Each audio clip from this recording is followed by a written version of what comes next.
The collapse of the communist bloc headed by the Soviet Union in the early 1990s marked the failure of communism after almost a century.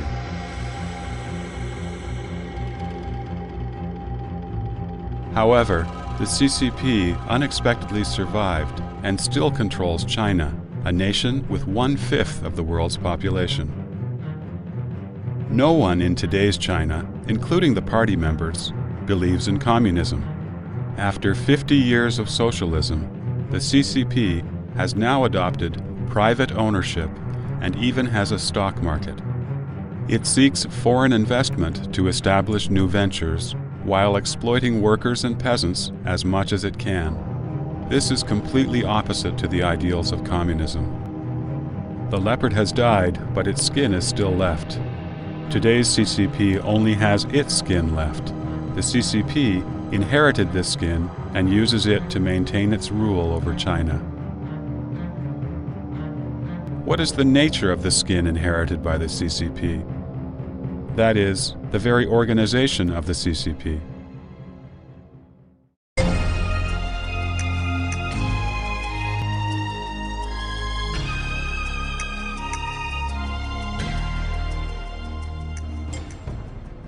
Although the Communist Party has never called itself a religion, it matches every single trait of a religion. At the beginning of its establishment, it regarded Marxism as the absolute truth in the world. It piously worshipped Marx as its spiritual god and exhorted people to engage in a lifelong struggle with the goal of building a communist heaven on earth. When talking about religion, people think of churches, temples, and pulpits. The church of the CCP is all levels of the party committee. The pulpit ranges from party meetings to all the media controlled by the CCP. Religions have doctrines. The CCP doctrine is comprised of Marxism-Leninism, as well as Mao Zedong's ideology, Deng Xiaoping's theory, Jiang Zemin's three represents, and the party constitution. Religions have initiation rites. Upon joining the CCP, there is also a ceremony in which oaths are given, pledging loyalty to the CCP forever. Religions have priests and abbots. The CCP has party secretaries and staff in charge of party affairs on all levels. Religions worship God. The CCP destroyed the names of all gods, allowing religions to only worship and believe in God under its leadership, and then established itself as an unnamed God. Religions have preaching. In the CCP, there are all sorts of meetings and leaders' speeches. The CCP worship of their leaders outdoes the religious hymns praising God. Religions ask for donations. The CCP collects compulsory membership fees and takes money from the national budget for the party use. In religion, there is disciplinary punishment. The CCP has party discipline ranging from house arrest, investigation, expulsion from the party, to deadly torture. We can see that the CCP is similar to religion, but it is significantly different from the traditional orthodox religions. The Communist Manifesto, which sets forth the guiding principles for the Communist Party, has a very famous passage towards the end. The Communists don't like to conceal their views and aims. They openly declare that their ends can be attained only by the forcible overthrow of all existing social conditions. Let the ruling classes tremble at a communistic revolution. The proletarians have nothing to lose but their chains. They have a world to win. When this specter of the Communist Party came to this world, it came with a chilling mission: use violence to openly challenge human society, to smash the old world, to eliminate private ownership, to eliminate the character, independence, and freedom of the bourgeoisie, to eliminate exploitation, to eliminate families, and to let the proletarians govern the world. This political party, which openly announced its desire to beat, smash, and rob, not only denies that its point of view is evil, but also declared self-righteously in the Communist Manifesto that the communist revolution is the most radical break with traditional relations. No wonder that its development involved the most radical break with traditional ideas. Where do traditional thoughts come from? According to the atheist's law of nature, traditional thoughts come naturally from the laws of nature and society. They are the results of systematic movements of the universe. According to those who believe in God, however, human traditions and moral values are given by God. Regardless of their origin, the most fundamental human morality, behavioral norms, and standards of judging good and bad are relatively stable, and they have been the basis for regulating human behavior and maintaining social order for thousands of years. If mankind lost the moral norms and standards for judging good and bad, wouldn't man degenerate into a beast? When the Communist Manifesto declares it will bring about the most radical break with traditional relations, it threatens the basis for the normal existence of human society. The Communist Party was bound to become an evil cult that brings destruction to mankind. All orthodox religions believe in God and benevolence, and religion is to instruct humanity about morality and to save people's souls. The entire Communist Manifesto is permeated with extreme pronouncements, but not a bit of kindness and tolerance. Marx and Engels thought that they had found the law of social development through dialectic materialism. Hence, with their so-called truth in hand, they questioned everything and denied everything. They stubbornly imposed the illusions of communism on the people and did not hold back in advocating the use of violence to destroy existing social structures and cultural foundations. The Communist Manifesto had the effect of injecting into the newborn Communist Party a specter that opposes the laws of heaven, exterminates human nature, and appears arrogant, extremely selfish, and totally unconstrained. Orthodox religions all believe in God. They respect heaven and earth, and believe that man's power is limited. The CCP denies that there is a God and does not believe in the soul or the spirit. Instead, this evil specter, the CCP, proclaims it is the only God and Savior of mankind. The actions of the CCP, from start to present, have been based upon class struggle, violent revolution, and the dictatorship of the proletariat without any moral constraint, stopping at no evil as long as the party cause requires it. They have resulted in the so-called communist revolution, full of blood and violence. The Red Terror under communism has lasted for about a century, bringing disaster to dozens of countries in the world and costing tens of millions of lives. The communist belief, one that created a hell on earth, is nothing but the vilest cult in the world.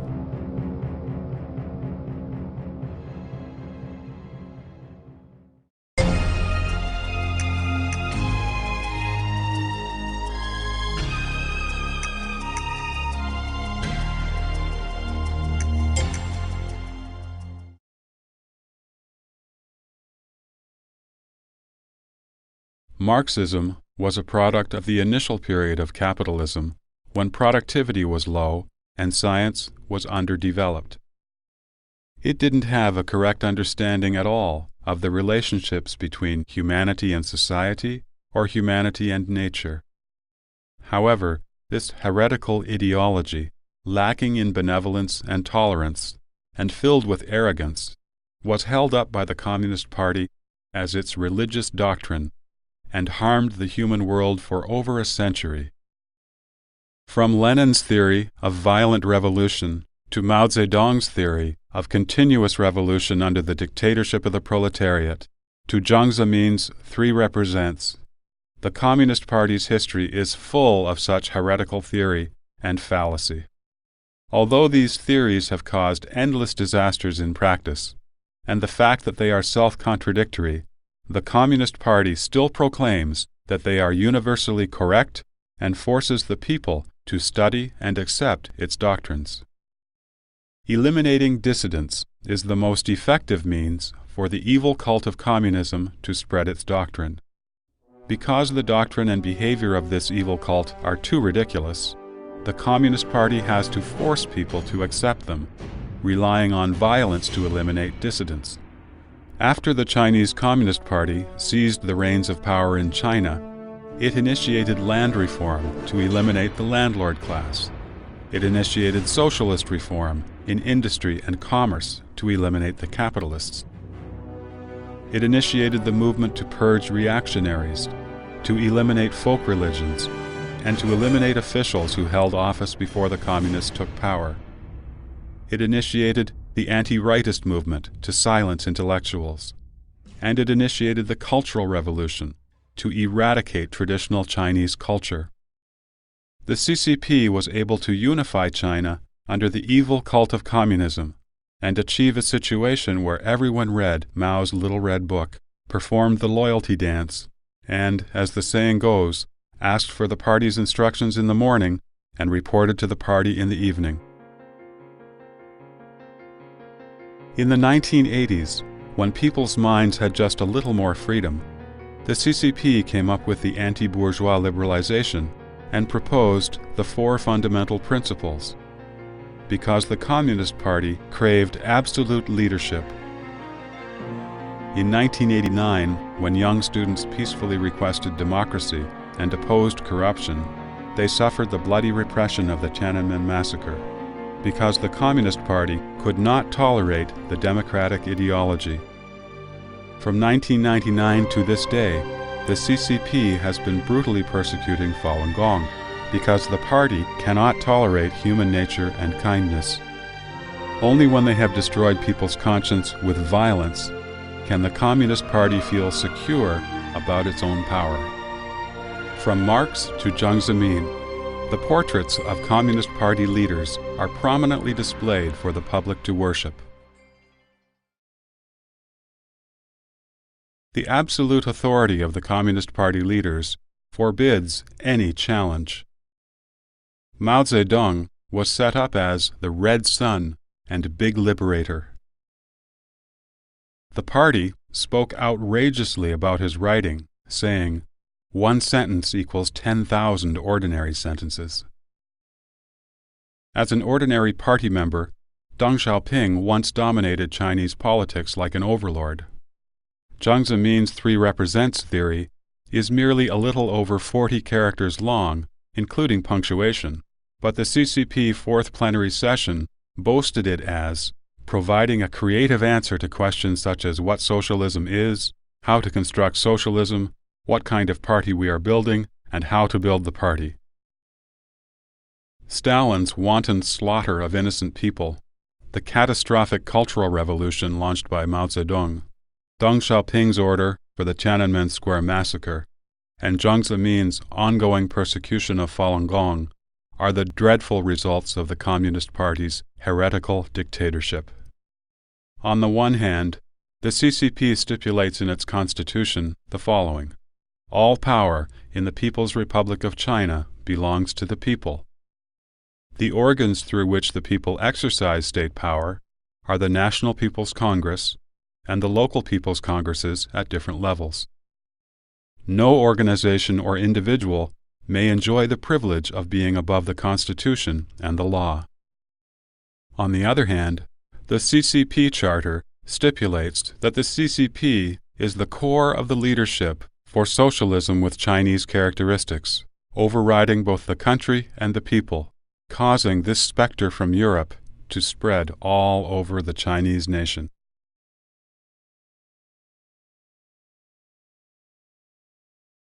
The organization of the Communist Party is an infiltration that penetrates all levels of the government in every village and city street. The CCP controls not only its party members and party affairs, but also controls those who are not members, because the entire regime must adhere to the party's leadership. The decision process within the party operates like a black box, as the intra-party struggles must be kept in absolute secrecy. Party documents are all confidential. Dreading exposure of their criminal acts, the CCP frequently tackles dissidents by charging them with the so-called crime of divulging state secrets.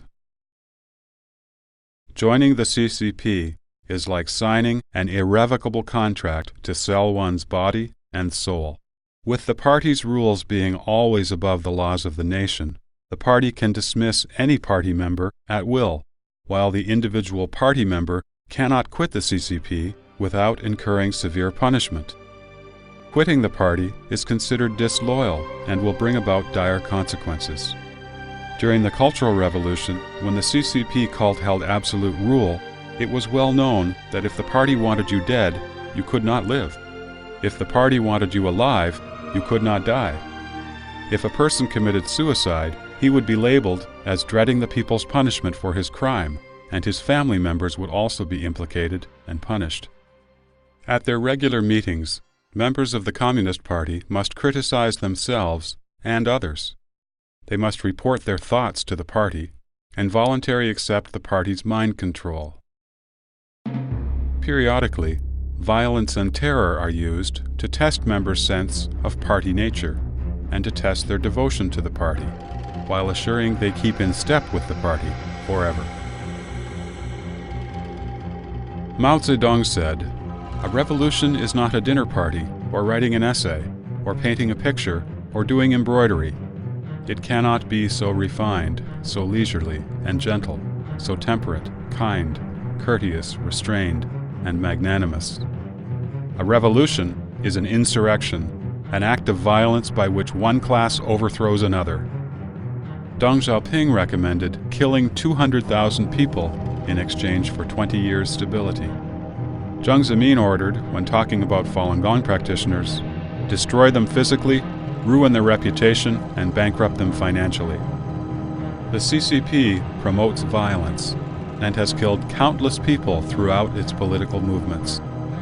It educates people to treat the enemy as cold as the severe winter. The CCP makes an exhibition of heroic examples to encourage young people to sacrifice for the party. At the end of the 1970s, the CCP launched a war against Vietnam along the Chinese-Vietnam border in the name of self-defense. Tens of thousands of Chinese soldiers sacrificed blood and life for this struggle between the communist parties. Their deaths had in fact nothing to do with territory or sovereignty. Nevertheless, several years later, the CCP memorialized the senseless sacrifice of so many naive and bright young lives in the song, "Heroism Stained with Blood." 154 Chinese martyrs died in 1981, recapturing Mount Pha in Guangxi province. But the CCP casually returned it to Vietnam after China and Vietnam surveyed the boundary.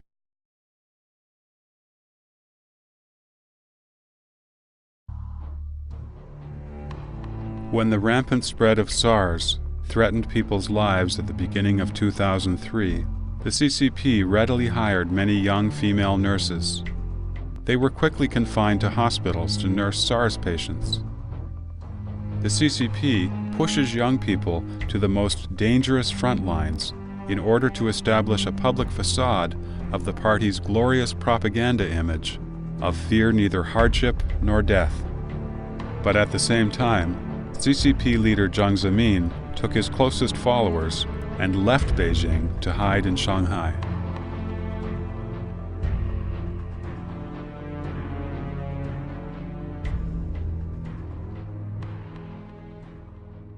The CCP promotes atheism and claims that religion is spiritual opium that can intoxicate the people. It used its power to crush all religions in China, and then it deified itself, giving absolute rule of the country to the CCP cult. At the same time that the CCP sabotaged religion, it also destroyed traditional culture. It claimed that tradition, morality, and ethics were feudalistic, superstitious, and reactionary, eradicating them in the name of revolution. During the Cultural Revolution, widespread ugly phenomena violated Chinese traditions. Married couples were made to accuse each other of traitorous acts. Students beat their teachers. Fathers and sons turned against each other. Red Guards wantonly killed the innocent, and rebels beat up their victims, smashing and looting along the way. These were the natural consequences of the CCP smothering human nature.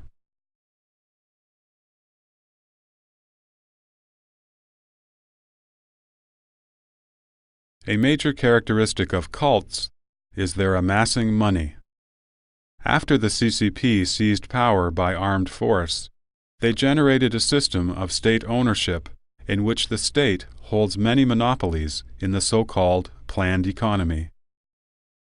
In a country of socialist public ownership ruled by the Communist Party, party organizations that hold great power, that is, the party committees and branches at various levels, are imposed over top of the regular management structure. The party organizations overtake and control the state machinery and draw funds directly from the budgets of the governments at different levels. The CCP's wild ambition far surpasses that of the ordinary evil cults who simply accumulate money.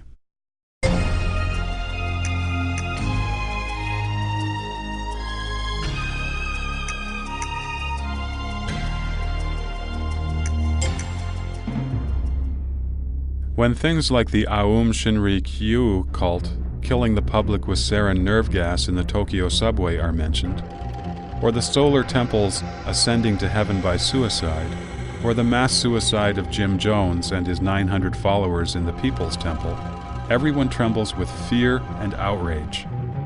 The CCP is, however, an evil cult that commits crimes 1,000 times worse, harming countless lives. This is because the CCP possesses the following unique features that ordinary cults lack. In most countries, people can freely choose their own belief. However, in China, which is governed by the CCP, the evil cult became a state religion. From childhood on, people cannot receive higher education or promotion to higher office without passing political examinations. None of the questions in the political examinations allow independent thinking. Those taking the exams are required to memorize the standard answers provided by the CCP if they want to pass. The unfortunate Chinese people are forced to repeat the CCP's preaching even when they are young, brainwashing themselves over and over again. When a cadre is promoted to a higher office in the government, whether he is a member of the CCP or not, he has to attend the party school. He won't be promoted until he has met the requirements for graduation from the party school. In China, where the Communist Party is the state religion, groups with differing opinions are not allowed to exist. Even the so-called democratic parties, which are merely set up by the CCP as a political screen, and the reformed Three Self Church must formally acknowledge the leadership of the CCP. Loyalty to the CCP is the first priority before entertaining any other beliefs. This evil cult was able to become a state religion because the CCP had complete social control and deprived individuals of freedom. In a socialist country like China, the Communist Party organizations are ubiquitous, from the central government to the most grassroots levels of society, including the villages and neighborhoods. Through the party committees and branches at all levels, the CCP maintains an absolute control over society.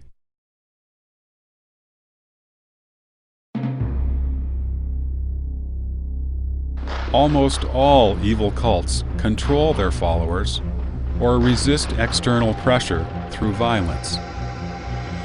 Even the total number of deaths caused by all other evil cults around the world cannot even compare to the number of people killed by the CCP. Take a look at the CCP's evil history. Under the direction of its evil theory, the CCP uses the government structure to implement its killing. It has no reservations or scruples about persecuting people. Anyone, including supporters, members, and even leaders of the CCP, can become a target of its persecution.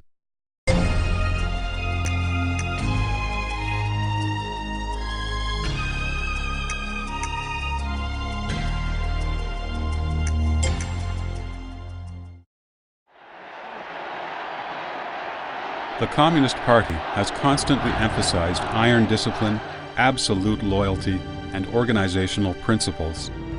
Those who join the CCP must swear the following oath.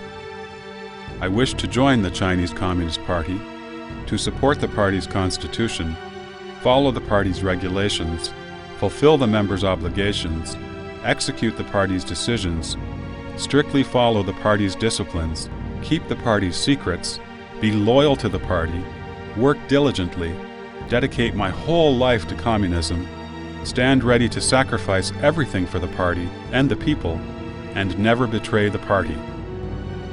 The CCP calls this spirit of cult-like devotion to the party its sense of party nature.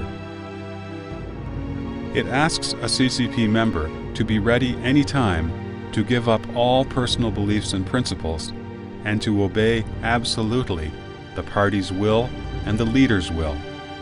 If the party wants you to be kind, then you should be kind. If the party wants you to do evil, then you should do evil. Otherwise, you would not meet the standard of being a party member, having not shown a strong sense of the party nature. Using the CCP's logic, the survival and welfare of the party is above all else, even higher than the total benefit of all the members of the party combined. Any individual member of the party should be ready to be sacrificed for the party at any moment. To foster and maintain the sense of party nature, the CCP relies on the mechanism of periodic struggles within the party. Through continuously mobilizing brutal struggles inside and outside the party, the CCP has eliminated dissidents and created the Red Terror. At the same time, the CCP continuously purges party members, making its cult-type rules stricter and fostering members' aptitude for the party nature, all to enhance the party's fighting capacity. This is a treasured weapon the CCP uses to prolong its survival. This kind of political campaign that occurs every 7 or 8 years has ensured the survival of the CCP. Every time there was a campaign, a minority of the people, around 5%, would be cruelly persecuted.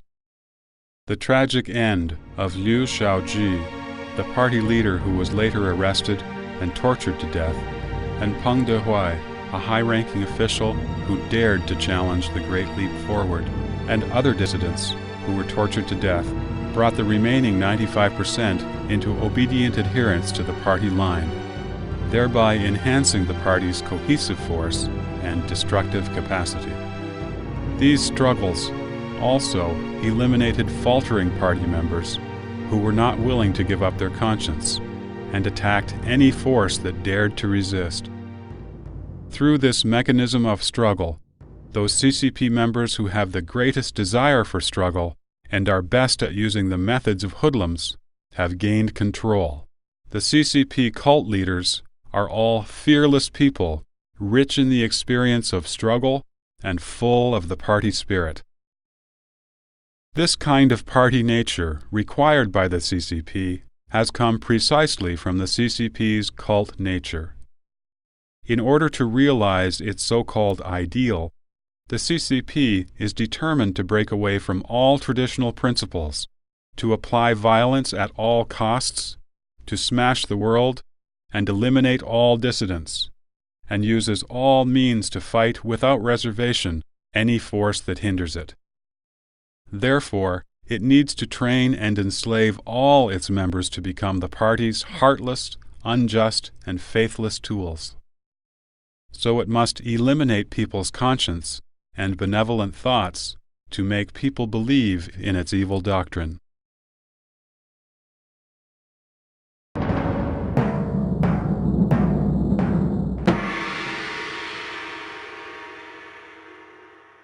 Today's CCP has become the largest government of embezzlement and corruption in the world. According to official statistics in China, among the 20 million officials, officers, or cadres in the party or government over the past 20 years, 8 million have been found guilty of corruption and disciplined or punished based on the party or government regulations. If unidentified corrupt officials are also taken into account, the corrupt party and government officials are estimated to be at over 2/3 of the total. Securing material benefits by means of corruption and extortion has become the strongest coherent force for the unity of the CCP today. The corrupt officials know that without the CCP, they would have no opportunity to connive for personal gain. And if the CCP falls, they would not only lose their power and position, but also face investigation. People see it clearly. If we fight corruption, the party will fall. If we do not fight corruption, the nation will perish. The CCP, however, will not risk its own doom to fight corruption. What it will do is to kill a few corrupt individuals as a token sacrifice for the sake of its own image. This prolongs the party's life for a few more years at the expense of a small number of corrupt elements. Today, the only goals of the CCP evil cult are to keep its own power and steer clear of its demise. The CCP is afraid of the Chinese people having freedom of belief and the capacity for independent thought, because such people would recognize the nature of the CCP as an evil cult. Therefore, it acts swiftly to imprison people who have faith, like Falun Gong practitioners and the underground Christians, the independent liberals and civil rights activists. It does, however, give the rest of the people a deviated kind of freedom. As long as you do not care about politics, as long as you do not oppose the CCP leadership, you may let your desires go in any way you want, even if it means you do wicked, unethical things. As a result, the CCP is deteriorating dramatically, and social morality in China is experiencing an alarmingly sharp decline. In today's China, ethics and morality have degenerated beyond recognition. Shoddy products, prostitutes, drugs, conspiracies between officials and gangs, organized crime syndicates, gambling, bribery, corruption of every kind is prevalent. The CCP has largely ignored such moral decay, while many high-ranking officials are the bosses in the back room who extort protection fees from people who are afraid. A saying that best describes how the evil cult of the CCP has devastated Chinese society today is the following: blocking the road to heaven and opening the gate to hell.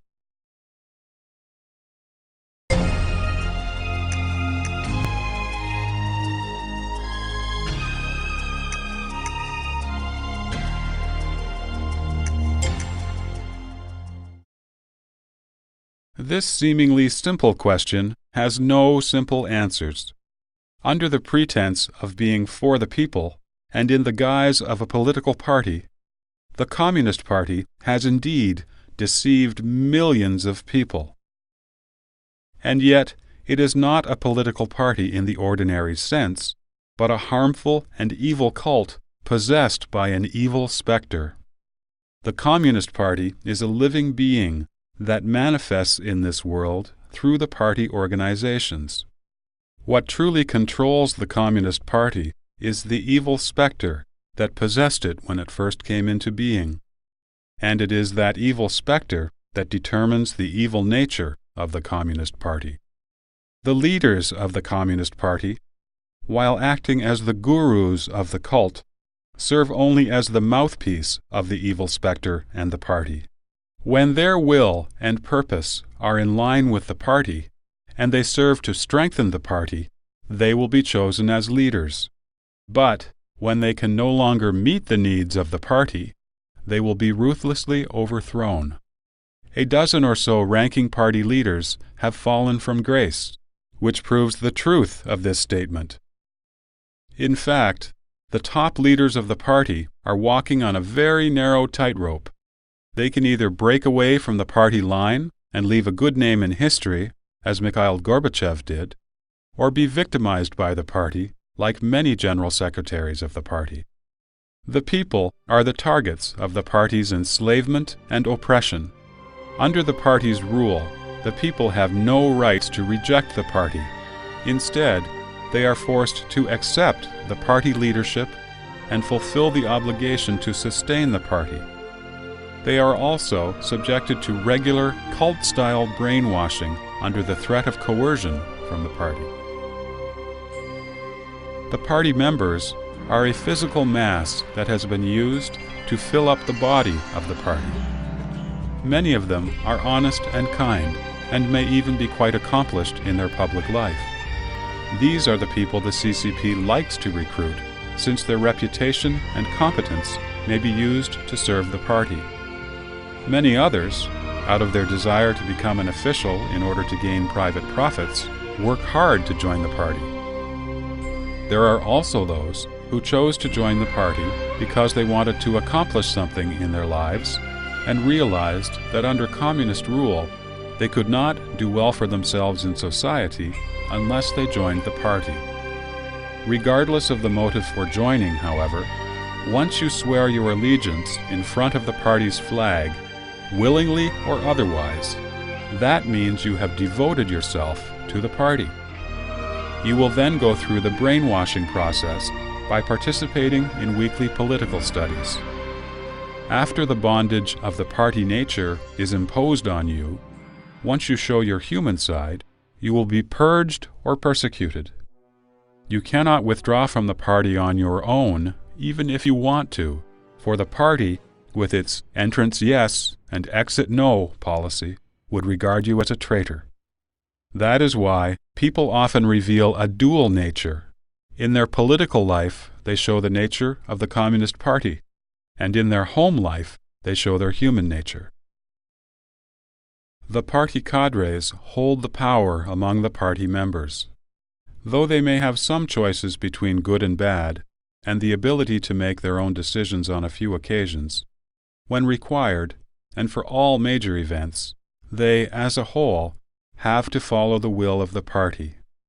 The party mandate dictates the whole party obeys the Central Committee. The party cadres are its leaders at different levels. They are the party's backbone. But they, too, are merely tools of the party. They, too, have been deceived, used, and victimized during the past political movements. The CCP's underlying criterion is to test whether you are following the right guru and are sincere in your devotion.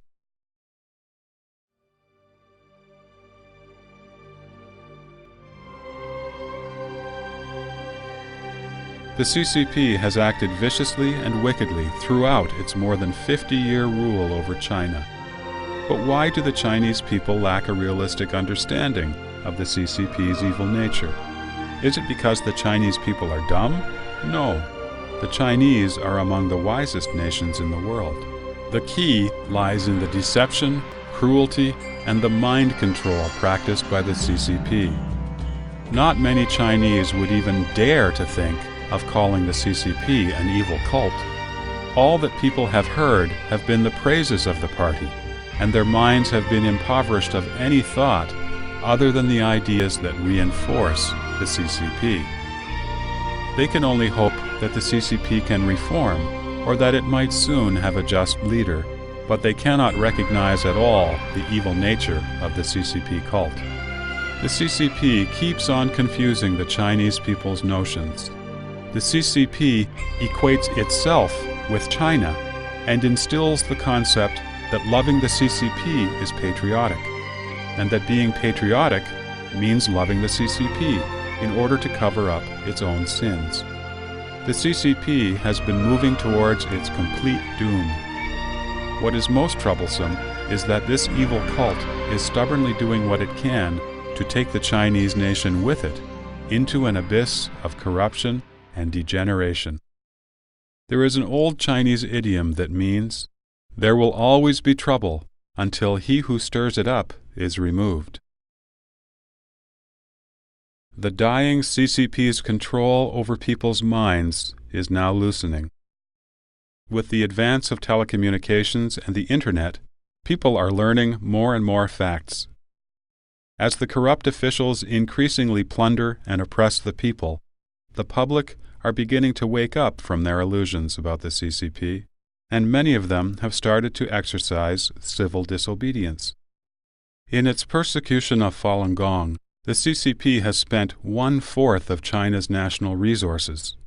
Yet the party has failed to achieve its goal of increased ideological control, and also further weakened itself, while at the same time revealing its absolute ruthlessness.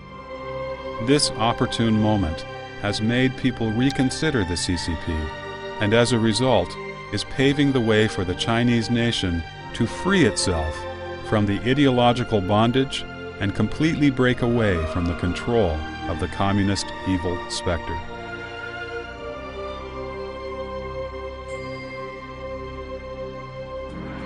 Having lived under the evil rule of the CCP for over 50 years, the Chinese people do not need a violent revolution. Rather, they need redemption of their souls. This can be achieved through self-help, and the first step towards that goal is to become more aware of the evil and harmful nature of the CCP, to reject the communist falsehoods in their minds, clear away the party culture, and remove the CCP control of their minds, so that the evil specter can be eradicated and cleared out. Thus, it will have no place to hide. With the Chinese people's minds set right and human nature returned to its original state, the public would regain its morality and succeed in a transition to a decent, non-communist society. Nations ruled by communists are associated with poverty, totalitarianism, and persecution. There are very few such nations left. Their days are numbered. With the wisdom of the Chinese people, inspired by the historical glory of the Chinese nation, the day will come when people cast aside the party organizations that are attached to the state apparatus, allowing the social systems to function independently, backed up by the core forces of the society. A China that has been freed from the evil possession of communism will be a promising nation. The Chinese need to help themselves. They need to reflect, and they need to shake off the CCP.